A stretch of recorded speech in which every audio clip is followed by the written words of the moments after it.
Bonjour et bienvenue à l'EBCRS. Donc, pour ceux qui nous écoutent en ligne, on a remarqué ma chemise hawaïenne. Dites-vous que vous avez le prêcheur là-bas, il n'y a pas de classe, il prêche avec une chemise hawaïenne. C'est vrai, il n'y a pas de classe. Là, j'ai de la classe, mais juste de la basse classe. Fidèle, finalement. Oui, exact. Mais en fait, la thématique, c'est que je suis en vacances. Donc, gloire à Dieu pour un temps de repos. On en a besoin. Donc, vraiment, merci Seigneur. Christianisme, hein, c'est de ça qu'on parle. On parle des religions monothéistes. On a déjà fait des études sur les deux autres plus principales. On est dans le christianisme, vraiment les choses qui nous concernent.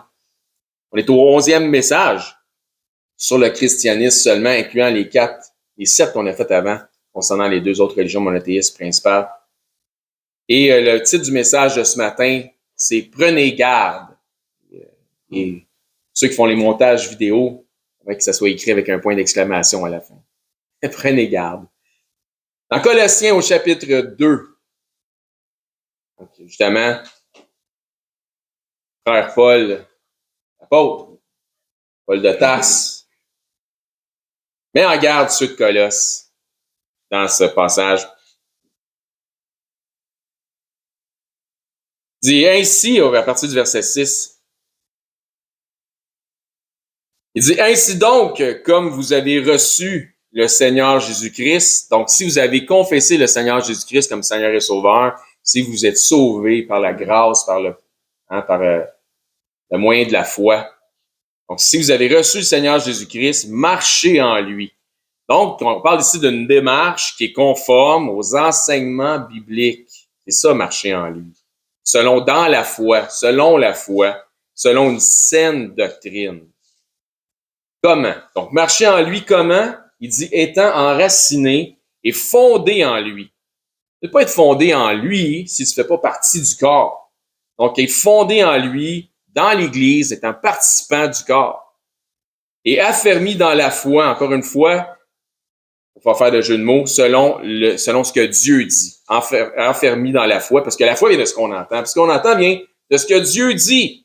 Donc, affermi dans la foi, d'après les instructions qui vous ont été données, donc d'après les enseignements des apôtres, d'après les enseignements inspirés par le Saint-Esprit qu'on trouve dans les Écritures, aussi à travers la prédication que vous entendez dimanche après dimanche. C'est un moyen que Dieu a choisi de communiquer avec vous. Il dit ensuite, il est abondé en actions de grâce. Donc, des actions de grâce, c'est pas juste merci, merci, merci, ce sont des évidences d'une satisfaction, du fait qu'on est vraiment heureux de ce que le Seigneur fait provision. Prenez garde, maintenant, verset 8, d'où le titre de notre message de ce matin. Prenez garde. Prenez garde que personne, ne laissez personne. Prenez garde que personne ne fasse de vous sa proie. Quand quelqu'un fait de vous sa proie, c'est qu'il vous le dévore. Prenez garde que personne ne fait de vous sa proie par certaines choses, dont la philosophie, par une vaine tromperie, s'appuyant sur les traditions des hommes, sur les rudiments du monde et non sur Christ. Donc, toutes ces choses-là, la philosophie, la vaine tromperie, les traditions des hommes, les rudiments du monde, ce sont des choses qui peuvent être séduisantes. Et quand tu es séduit, c'est drôle, tu ne sais pas que tu es séduit. Parce que si tu savais que tu étais séduit, tu ne serais pas séduit. As-tu du sens? Tu ne te serais pas séduire si tu savais que c'était juste quelque chose pour te séduire. Si tu avais déjà la préscience, la connaissance que ça, c'est fait pour te séduire. Tu te retournerais et tu fais « non, merci ». Et il dit toutes ces choses-là, que la philosophie, la vaine tromperie, c'est des choses qui sont séduisantes. Les traditions des hommes, c'est des choses qui sont séduisantes. Les rudiments du monde, c'est séduisant, mais ce n'est pas selon Christ. Donc, ce n'est pas basé sur la saine doctrine. Trop d'endroits de culte qui se disent de Christ ou qui sont là pour supposément adorer Christ sont basés sur des philosophies, sur des traditions, sur des rudiments mondains. Et c'est davantage du spectacle que de la dévotion. Trop d'endroits sont comme ça. Car en lui, en Jésus-Christ, habite corporellement toute la plénitude de la divinité. Jésus-Christ est Dieu en chair. Lorsqu'il est venu, il était Dieu en chair. Verset 10. vous avez tout pleinement en lui.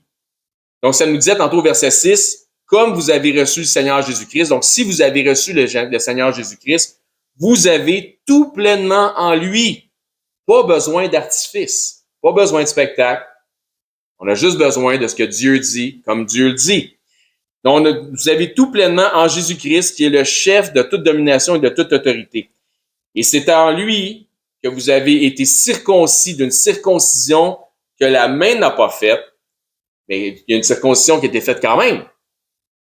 Mais que de la circoncision de Christ, qui est quoi? Qui consiste en quoi?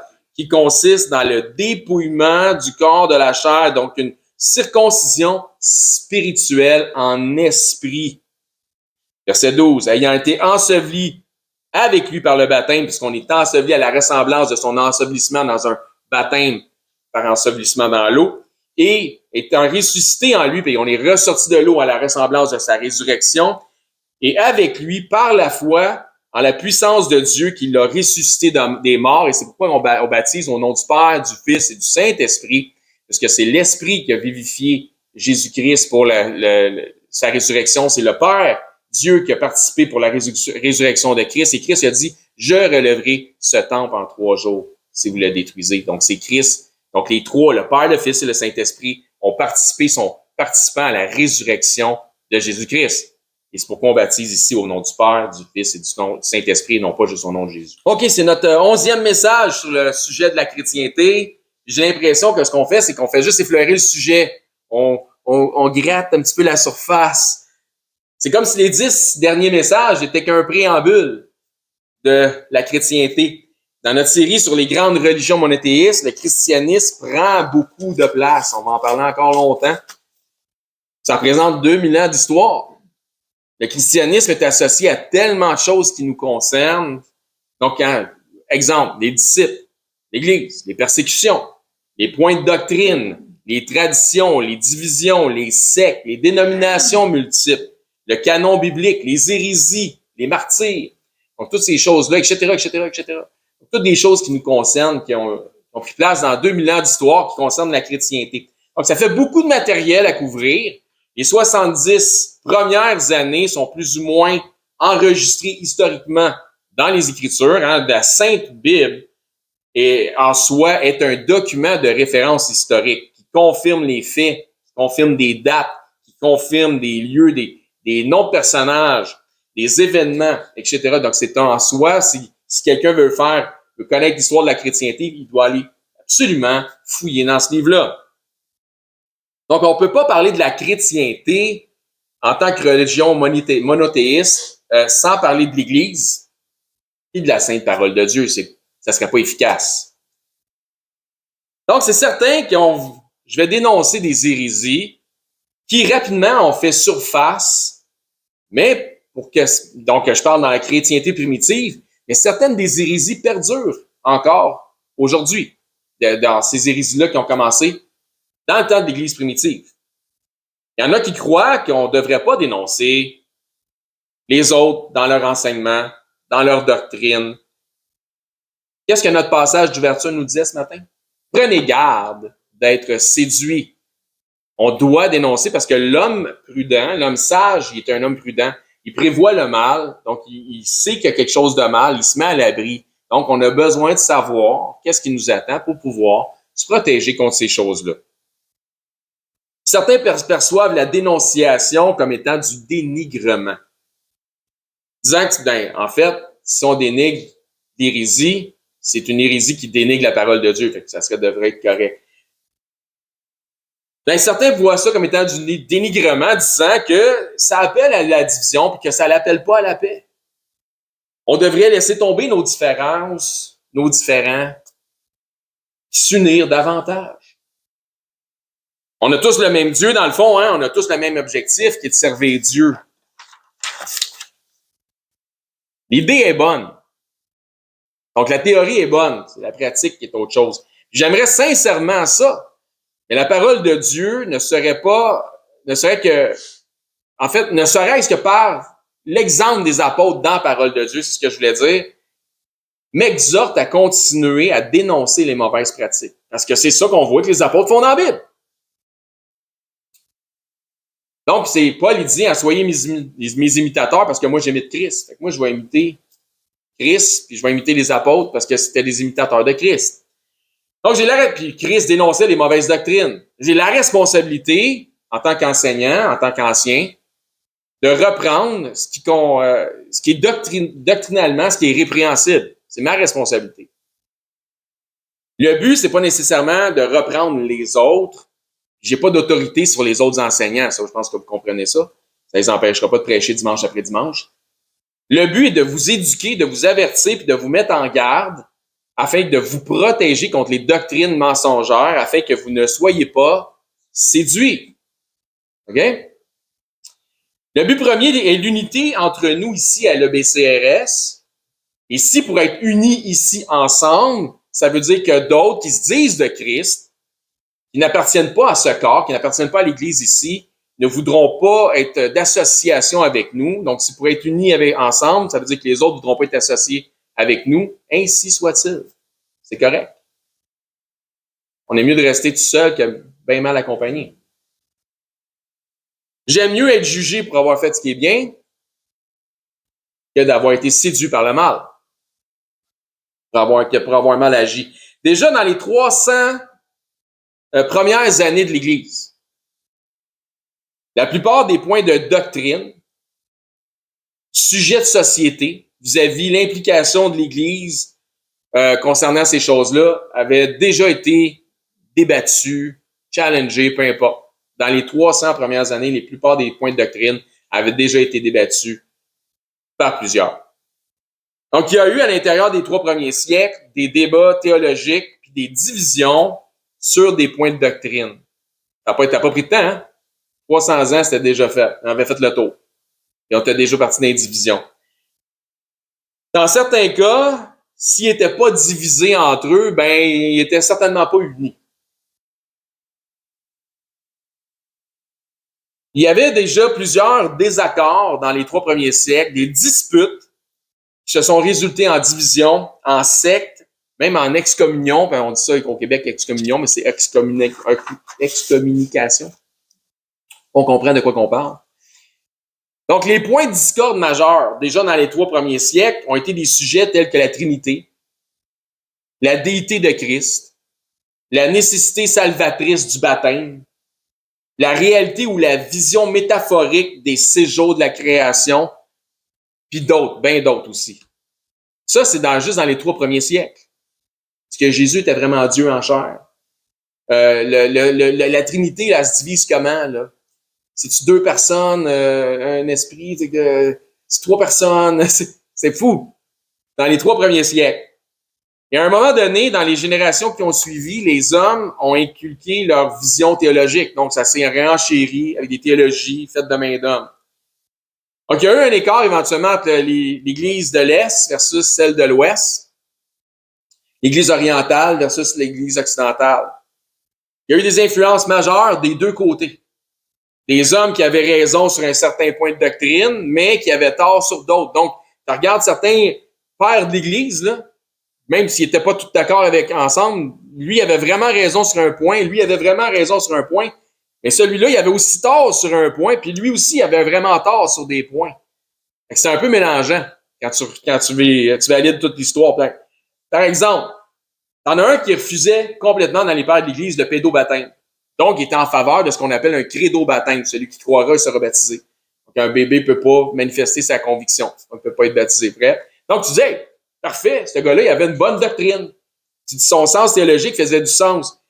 Mais quand tu creuses un petit peu, puis tu regardes, tu te rends compte, tu découvres pourquoi il était en faveur du credo-baptême. C'est parce que lui, il croyait que le baptême lavait les péchés. Puis comme le baptême lavait les péchés, c'était mieux d'attendre le plus longtemps possible pour se faire baptiser, parce qu'il croyait que le baptême lavait les péchés passés, mais pas les péchés futurs. Ça, c'est dans les 3 premiers siècles. Là. Fait que là, tu te dis, tu sais, si t'arrêtes au fait que le gars, lui, il était pour le credo-baptême, tu dis, un qui était correct. Non, il était mélangé. Dans les 3 premiers siècles, les amis, il y en avait des mélangés. Fait qu'aujourd'hui, on a juste plus de mélangés. OK? Donc, c'est spécial, mais c'est ça. On parle ici d'un théologien des premiers siècles, Tertullien de Carthage, un écrivain catéchiste décédé en 240. Il est décédé en 240, donc lui, c'est ça, il était mélangé là-dessus. Donc, on n'est même pas encore au 4e siècle. Hein? Donc, l'idée est rattachée au fait que les fameux pères de l'Église croyaient telle ou telle chose n'est absolument pas un gage de vérité, parce qu'il y en a, c'est ça qu'ils font, ils défendent leurs hérésies ou leurs points de doctrine en disant « Ouais, mais même les pères de l'Église croyaient telle affaire dans les 3 premiers siècles. » Ouais, puis, ça change quoi, ça? Que les pères de l'Église, dans les 3 premiers siècles, croyaient telle affaire. Ça donne pas de poids à ton point de doctrine. Il y a tellement d'hérésies juste dans les 3 premiers siècles que ça devrait même pas être un élément qui donne du poids à une discussion théologique aujourd'hui. Que de dire, oui, mais les pères de l'Église croyaient que... On s'en fout. On s'en fout. Une hérésie, les amis, peu importe qu'elle soit antique ou qu'elle soit moderne, c'est quoi? C'est une hérésie. Rien à cirer qu'elle soit antique, ton hérésie. Ça ne donne pas de pouvoir. Une hérésie est trop souvent une fausse doctrine qui utilise une justification par les Écritures, mais qui est mêlée à du raisonnement humain. Philosophie, vaine tromperie, tradition des hommes, attention de ne pas être séduit. Une hérésie, c'est une fausse doctrine qui parfois exagère des points de vue bibliques, qui les extrapole, puis qui extrapole au-delà de ce que Dieu dit ou de ce qui est écrit.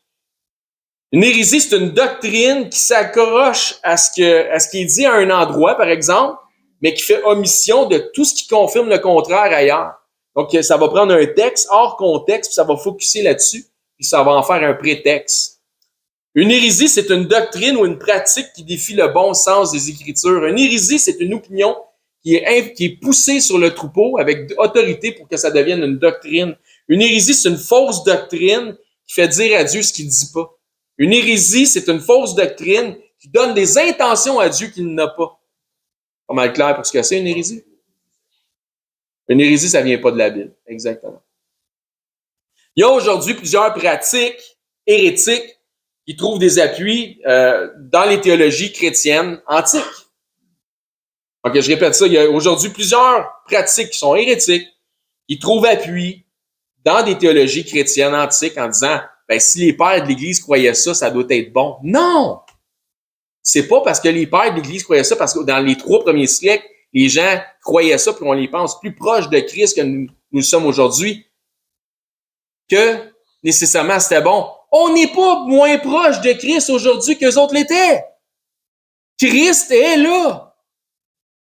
On n'est pas éloigné de Jésus de 2000 ans d'histoire. Ça fait 2000 ans que Jésus est roule avec nous autres. Pour résumer, il y a Jésus et ses enseignements. Après ça, il y a les apôtres. Les apôtres influencés par le Saint-Esprit donnent des enseignements. Comme ça nous est dit dans notre texte d'ouverture, il dit d'aller selon les instructions. Donc, d'après les instructions qui vous ont été données. En Colossiens 2,7, on a vu ça dans notre texte d'ouverture. Mais même parmi les apôtres, ils ne sont pas des hommes parfaits, qui n'ont pas été des hommes parfaits, on retrouve des différents points de vue entre apôtres. On voit ça dans la Bible. Donc, ceux influencés par Jacques, par exemple, demeurent pour un temps plus légalistes, plus judaïsants.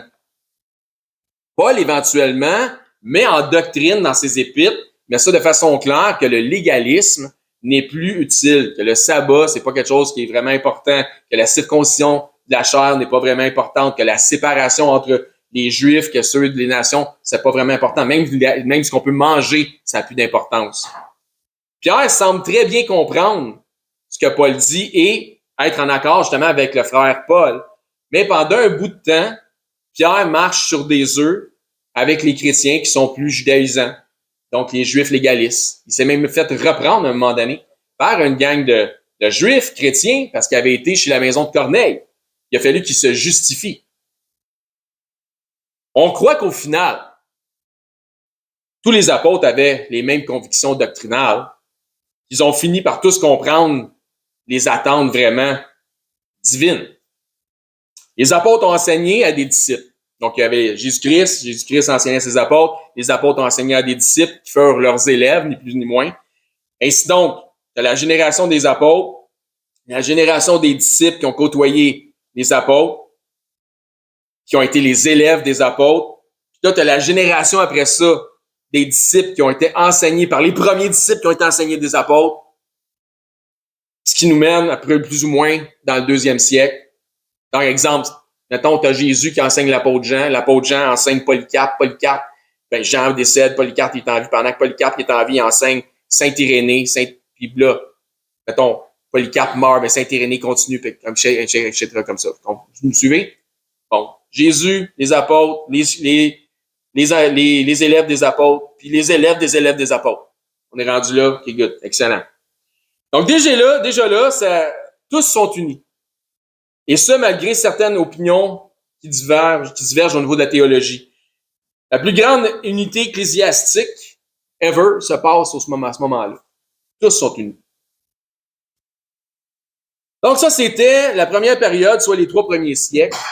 Arrive ensuite le concile de Nicée. Donc après les apôtres, les chrétiens prénicéens, ont vécu entre 75, donc juste après la destruction du temple de Jérusalem puis la diaspora juive, jusqu'à l'an 325 où il y a eu le concile de Nicée. Et plate, on n'en parlera pas vraiment du concile de Nicée. Si vous attendiez ça, c'est pas aujourd'hui. Dans la période pré-nicéenne, ce qui prédomine est encore les enseignements des apôtres. Hein, souvenez-vous de la Didaché dont Frère Marc nous a fait un exposé. Les traditions des apôtres. Que disait Paul dans notre texte d'ouverture? Demeurez dans les instructions qui vous ont été données. Donc, c'était encore ça qui prédominait. Donc, il n'y a pas de grande figure hiérarchique dans un gros système ecclésiastique tout organisé, avec des termes compliqués. Il n'y a pas de ça. Ils sont juste unis en Jésus-Christ selon l'enseignement des apôtres. Donc, quand je parlais d'un message qui disait de revenir à la base, les autres étaient là. Il existe beaucoup d'écrits auxquels on a encore accès aujourd'hui qui datent de cette époque, des 3 premiers siècles, et qui ont une certaine valeur historique.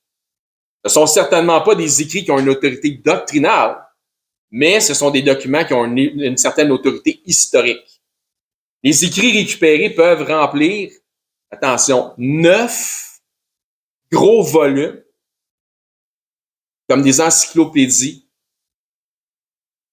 qui sont selon les enseignements des pères prénicéens, des pères de l'Église. Donc, dans les 3 premiers siècles, on peut remplir 9 gros volumes. On pourrait avoir accès à toute cette information-là des écrits préniciens. Donc, ou des écrits anténicés, on dit. Donc, voulant dire avant Nicée. On parle donc d'une période de temps de plus ou moins 250 ans après le décès des apôtres. La chrétienté aurait pu se développer autour de ces écrits-là, de ces comme 9 gros tomes, là, ça d'épais chaque, ça de haut, puis ça de large. Puis on aurait pu développer la chrétienté autour de ça, autour de ces écrits-là, comme ayant une autorité doctrinale, mais ça aurait été une erreur de faire ça.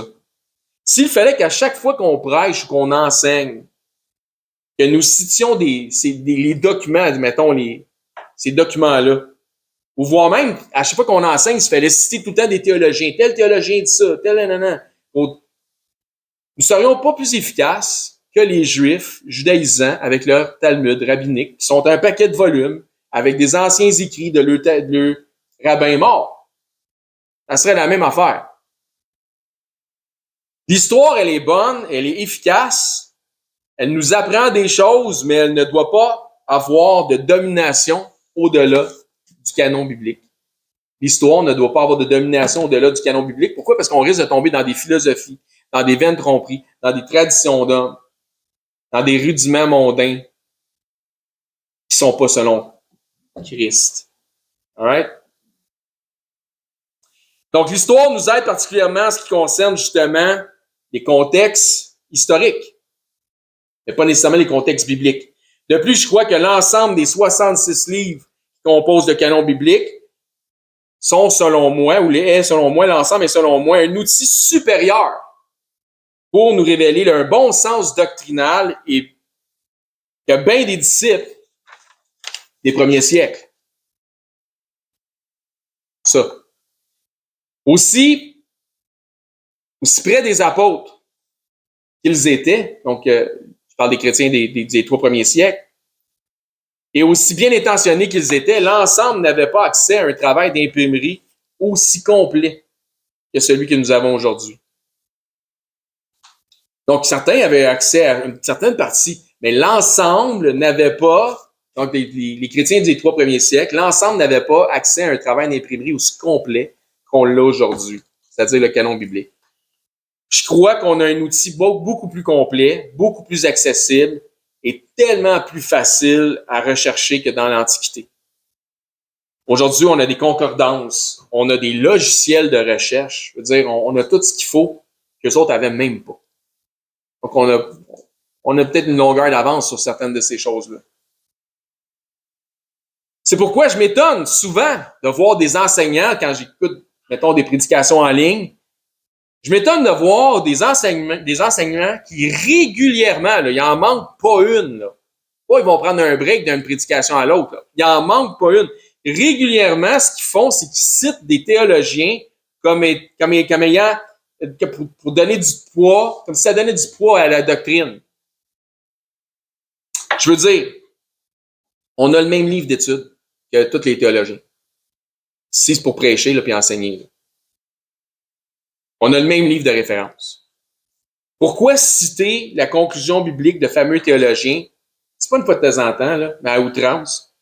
Pourquoi citer des conclusions de fameux théologiens antiques ou modernes si celui-ci ne fait qu'affirmer les Écritures? À un moment donné, tu prêches donc tes perspectives. Tu sais. Ne serait-il pas mieux, dans bien des cas, de simplement citer les Écritures et de rendre la gloire à Dieu plutôt qu'aux hommes? Si ce qui était bon hier, en ce qui concerne les Écritures, ça devrait être encore bon aujourd'hui. C'est le même livre complet depuis près de 2000 ans. Donc, la conclusion biblique d'un éminent théologien devrait être exactement la même que la mienne. Ou de celle de quiconque étudie simplement les Écritures. Autrement dit, si on a ça dans les mains, il n'y a personne qui a un avantage sur l'autre. On a juste à se donner la peine. Il n'y a personne qui a un désavantage non plus. Ton seul désavantage, c'est si tu ne te donnes pas la peine. Les applications, quand tu regardes aux Écritures puis tu fais faire des enseignements bibliques, les applications peuvent être multiples. Parce que ce livre-ci est un puits intarissable d'applications diverses qui comble nos vies de sagesse de par ses instructions. Puis moi, ça me cesse de m'étonner de voir comment nous pouvons arriver à faire des messages qui sont actuels pour des réalités que nous vivons maintenant avec des écrits, des exemples, des instructions qui datent de millénaires. C'est incroyable, ce livre-là. Les récits pré-nicéens font partie de ce qui a aidé à former le rassemblement du canon biblique. C'est dans cette période que certains écrits, parmi tout ce qui circulait parmi les écrits, ont été... Donc, c'est dans cette période que les choses ont été analysées, retenues ou rejetées comme étant inspirées de Dieu ou comme venant simplement de perspectives d'hommes. M'avez suivi? Donc, c'est dans la période pré-nicéenne, parmi tout ce qui circulait comme écrit, que les écrits ont été analysés, retenus ou rejetés comme étant inspirés de Dieu ou comme venant simplement d'inspiration ou de perspective d'homme. Dans 2 Thessaloniciens chapitre 2, pas besoin de tourner là, Paul leur parle de la possibilité qu'ils reçoivent de fausses lettres comme étant venues de lui-même et ou de ses compagnons d'œuvre. Il leur dit de ne pas vous laisser facilement ébranler, comme étant séduit, ça. Donc, ne vous laissez pas facilement ébranler dans votre bon sens et de ne pas vous laisser troubler par quelques inspirations, soit que par quelques paroles ou, donc, inspiration, quelques paroles, il y en a des fois qui sortent des lubies, là. Ils ont mangé de la pizza trop tard le soir, ils ont fait un cauchemar, puis ils sortent ça comme une prophétie le lendemain. Là. Ça. Donc, ne pas se laisser troubler par ça. ou par quelques paroles, ou par quelques lettres qu'on dirait venir de nous. Donc, il y avait toutes sortes de choses qui circulaient dans le temps que Paul était encore en vie, puis que ça portait sa signature ou de ses compagnons d'œuvre. Et c'était juste pour influencer le monde à faire des choses qu'ils ne devraient pas ou à changer leur doctrine ou à changer leur position biblique. Donc, les faux documents pouvaient être une réalité, même dans le temps des apôtres. C'est pourquoi il y a eu une analyse qui a été faite, puis il y a des documents qui ont été rejetés, puis il y a des documents qui ont été gardés, puis finalement, on a le canon biblique. C'est le cas, exemple, pour l'évangile de Thomas. Parce que tout le monde a déjà entendu, vous avez entendu parler de ça, qu'il y a un évangile qui s'appelle l'évangile de Thomas. OK. Qui est un faux, en fait. C'est un faux évangile. C'est un autre évangile. Comment est-ce qu'on sait que c'est un faux, l'évangile de Thomas? Grâce aux écrits prénicéens des pères de l'Église. Parce que de Saint Irénée, par exemple, qui était un élève de Polycarpe, puis que lui qui était un élève de l'apôtre Jean. Saint Irénée mentionne en l'an 180 qu'il n'y a que 4 évangiles. Thomas en serait un 5e. On apprend même que le faux évangile de Thomas a été rédigé par ceux qui étaient adeptes d'une secte du gnosticisme. Donc, des anathèmes, des philosophes trompeurs. C'est de même qu'on sait que c'est pas bon. Donc, tel que je l'ai déjà mentionné, il n'y a aucune évidence écrite, historique ou archéologique que Pierre a été personnellement enseigné à Rome. Je ne dis pas que c'est pas arrivé, mais on n'a aucune preuve de ça. Comme Paul l'exprime dans le premier chapitre de Galates, Pierre et Jacques étaient plutôt à œuvrer à Jérusalem. Néanmoins, Paul et Pierre, de par leurs instructions, ont une grande influence sur Clément de Rome, aussi appelé Clément Ier.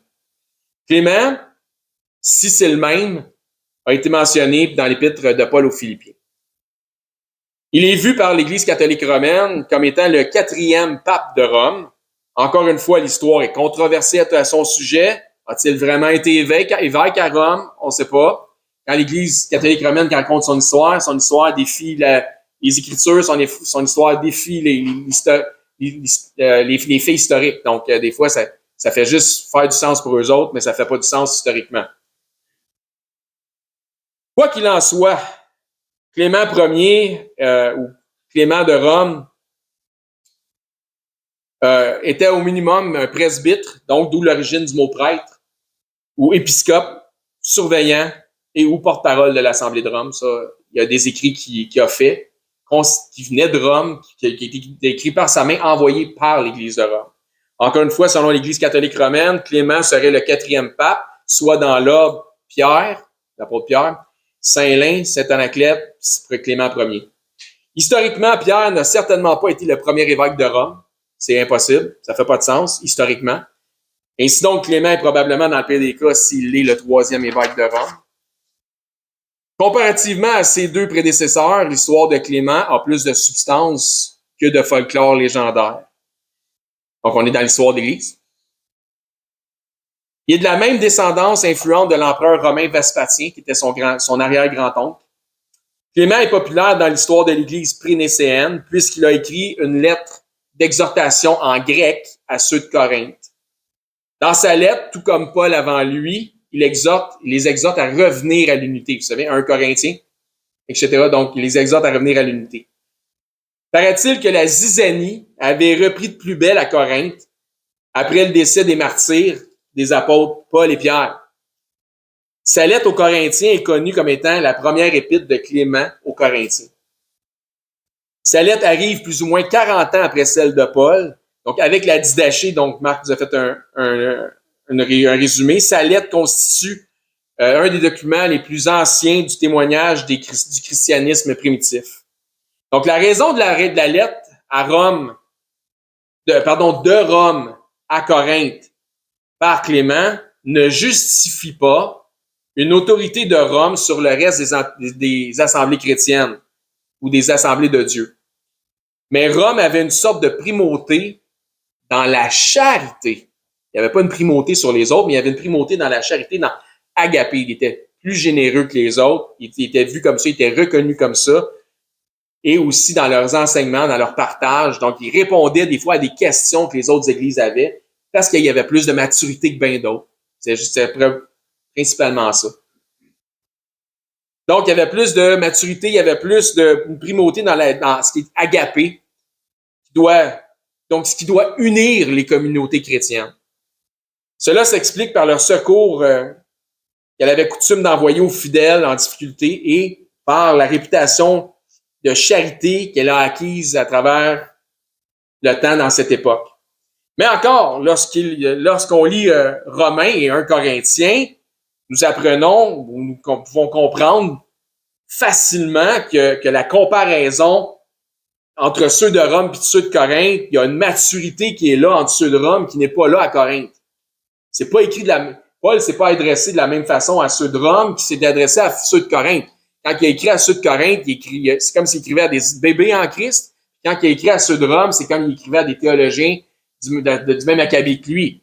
Donc, il a mentionné des choses dans les Écritures à ceux de Rome, dans les Écrits de Rome, où il n'y avait pas besoin d'expliquer en détail les choses qu'il voulait dire, sachant qu'il comprenait ce qu'il voulait dire. Tandis que quand il écrit à Corinthe, il faut qu'il définisse certaines des choses, parce que sinon, ils ne comprendront pas le sens de ce qu'il dit. Donc, c'est plus érudit pour ceux de Rome, puis plus maternel pour ceux de Corinthe. Donc, on comprend qu'il y a une maturité spirituelle par la connaissance par la biblique, puis en application par la doctrine qui est plus grande à Rome qu'à Corinthe. La raison de l'œuvre de Clémentine, donc de Clément, au profit de ceux de Corinthe, est aussi une réponse à des questions que ceux de Corinthe avaient posées à ceux de Rome. Donc, ceux de Corinthe avaient envoyé une lettre à ceux de Rome pour poser des questions parce qu'ils étaient plus matures puis ils voulaient recevoir une réponse. Donc, la lettre et les réponses arrivent quand même tard, dû à certaines tribulations que ceux de Rome avaient eues. Le premier épître de Clément se lit aussi bien qu'un épître paulienne, un épître de Paul. Autrement dit, si on vous lisait l'épître de Clément Ier, sans vous dire que c'est lui qui l'a écrit, vous penseriez que c'est un des saints apôtres qui l'a écrit. Vous verriez probablement pas la différence. Donc, terminons notre étude d'aujourd'hui, de ce matin, en lisant justement l'introduction de l'épître de Clément de Rome aux Corinthiens, tout en nous rappelant, malgré son ton, qu'il ne s'agit pas d'un élément qui appartient au saint canon biblique. Il ne s'agit ni d'un ajout ni d'un complément. Bon, on va lire ça. Donc, l'Église de Dieu qui est à Rome, à l'Église de Dieu qui est à Corinthe, aux élus sanctifiés selon sa volonté par Jésus-Christ notre Seigneur, que la grâce, que la paix se multiplient sur vous par le Dieu Tout-Puissant en vertu des mérites de Jésus-Christ. Tu pensais que c'est Paul qui écrit ça. C'est à cause des maux et des afflictions qui nous sont survenus tout à coup et qui se sont succédés sans relâche que nous avons si longtemps tardé à répondre aux diverses questions que vous nous avez posées et à nous occuper de cette division odieuse, impie en horreur aux élus de Dieu, voyageurs ici-bas, division que des hommes irréfléchis et téméraires ont allumée parmi vous et poussée si loin, que votre nom vénérable, célèbre par toute la terre, digne de l'amour de tous les hommes, est indignement blasphémé. Après cette introduction, l'épître se divise en 5 exhortations. La première, c'est la pureté des premiers mœurs effacées par le désordre du schisme, donc de retourner à la base, de revenir à ce qui est à la base. La deuxième, c'est la nécessité de la pénitence, de l'humilité, pour revenir à la pureté des mœurs primitives, encore une fois, retour à la base. Donc, la troisième, c'est un amour de Dieu manifeste pour la paix, donc il manifeste l'amour de Dieu pour la paix, disposition qui demande aussi pour faire régner. Donc, Dieu veut que la paix règne dans le groupe. La quatrième ordre que Dieu a établi dans son Église, donc le respect de cet ordre. Et la cinquième, c'est une autre considération au sujet du schisme, pressante exhortation pour les déterminer et les faire cesser. Donc, il a répondu à leurs questions en 5 points. Donc, eux autres posaient des questions concernant un schisme, concernant une division, concernant un trouble qu'il y avait dans l'Église. Hein. Après le décès des apôtres, la boîte était repognée à Corinthe, autrement dit. Donc, ni plus ni moins, dans le premier siècle, ceux de Corinthe sont exhortés à revenir à la base selon la foi, selon une saine doctrine, comme Paul les avait exhortés dans 1 Corinthiens, à rester unis dans la paix, dans l'allié, dans la charité, comme Paul les avait exhortés dans 1 Corinthiens, à porter le fardeau de leurs enseignants, respectant l'ordre établi dans l'Assemblée. L'unité, la paix, la charité, agapé, la saine doctrine, ce sont des choses aussi qu'on enseigne ici à l'Église baptiste centrale de la Rive-Sud. Donc, pour la bonne raison que c'est important, c'est pour ça qu'on les enseigne et que c'est primordial. L'unité, la paix, la charité, l'amour fraternel, l'agapé, la saine doctrine, c'est des choses importantes et primordiales. Conclusion de notre message de ce matin. Donc, le titre de notre message aujourd'hui, c'est quoi? Prenez garde. Je vais vous lire le verset 8. Prenez garde que personne ne fasse de vous sa proie par la philosophie, par une vaine tromperie, s'appuyant sur la tradition des hommes, sur les rudiments du monde et non sur Christ. Le fondement, c'est Jésus-Christ. Quand je lis ce passage et que je regarde à l'ensemble de l'œuvre de l'Église catholique romaine, par exemple, prenez garde qu'il n'y ait pas de philosophie, de vaine tromperie, de tradition d'hommes, de rudiments mondains qui ne sont pas selon Christ. Puis je regarde à l'Église catholique romaine. Ce mouvement est rempli de ce qui ne devrait pas être. C'est rempli de philosophie, c'est rempli de tradition d'hommes. C'est définitivement pas basé sur Christ et sur la saine doctrine. Prenez garde d'être séduit. Jésus-Christ avait l'air d'un homme du commun peuple. Ça nous dit qu'il n'y avait rien qui faisait attirer les regards. Il n'était pas un homme nécessairement séduisant. La saine doctrine n'est pas séduisante. La saine doctrine, c'est quelque chose à te trouble, à te séduit pas. L'Évangile non plus n'est pas quelque chose de séduisant. D'apprendre que tu es un pécheur, puis il faut que tu l'admettes, là, puis que tu as besoin d'un sauveur, sinon tu sais ce que tu t'en vas. Pas séduisant, là. L'Évangile n'est pas séduisant. L'Église ne devrait pas faire de la séduction non plus, ne devrait pas faire dans la séduction non plus. Parce que l'Église, c'est le corps de Christ. C'est à l'image de Christ. C'est à l'image de la saine doctrine. Jésus-Christ n'était pas séduisant. La saine doctrine n'est pas séduisante. L'Évangile n'est pas séduisant. L'Église ne devrait pas être séduisante. En esprit et en vérité. Pas en séduction. C'est pourquoi je ne crois absolument pas au fameux I dans le tulip, dans les 5 points du calvinisme, qui parle de irresistible grace, la grâce irrésistible de Dieu. Je crois que Dieu résiste aux orgueilleux, puis les orgueilleux auxquels Dieu résiste, c'est ceux qui résistent à la grâce de Dieu. All right? Fait que je ne crois absolument pas au I de l'irresistible grace du tulip, qui est un acronyme des calvinistes. Si Dieu rend sa grâce irrésistible, c'est que celui-ci séduit. Mais le Saint-Esprit de Dieu ne nous séduit pas. Il nous convainc. S'il était séduisant, il n'aurait pas besoin de nous convaincre. Si le diable, Satan, est donc appelé le séducteur, qui est le Dieu des calvinistes.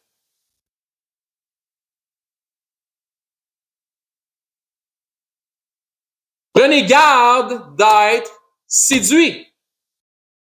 Trop d'assemblées se veulent séduisantes.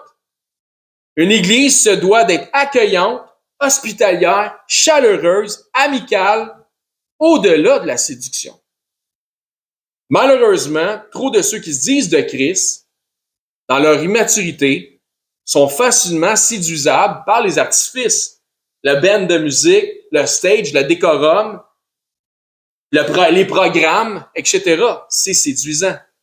Plutôt qu'être attiré par ce qui est selon Christ, c'est-à-dire selon une saine doctrine. C'est la chose qui devrait nous attirer le plus puis nous garder le plus dans une assemblée. C'est qu'est-ce qui est prêché en avant. Pas le show. Pas si on est dans du développement personnel avec un petit peu de Jésus dedans. Amen. Bonjour, ici Éric, ancien et enseignant du ministère de l'EBCRS. J'aimerais d'abord vous remercier de vous intéresser à l'œuvre de notre ministère ainsi qu'à la chaîne sur laquelle on distribue notre matériel. Si, suite à une de nos prédications, vous réalisez que vous n'avez jamais fait du Seigneur Jésus le Seigneur de votre vie, le Sauveur de votre âme, mais que vous réalisez aussi que vous avez vraiment besoin de vous tourner vers lui afin de sécuriser votre éternité, je crois que ce segment de vidéo, s'adresse à vous. puisque la Bible nous déclare cette vérité. Dans 1 Timothée au chapitre 2, à partir du verset 3, ça nous dit que Dieu est notre sauveur. Et que dans cette optique, Dieu souhaite que tous les hommes soient sauvés et que tous les hommes parviennent à la connaissance de la vérité.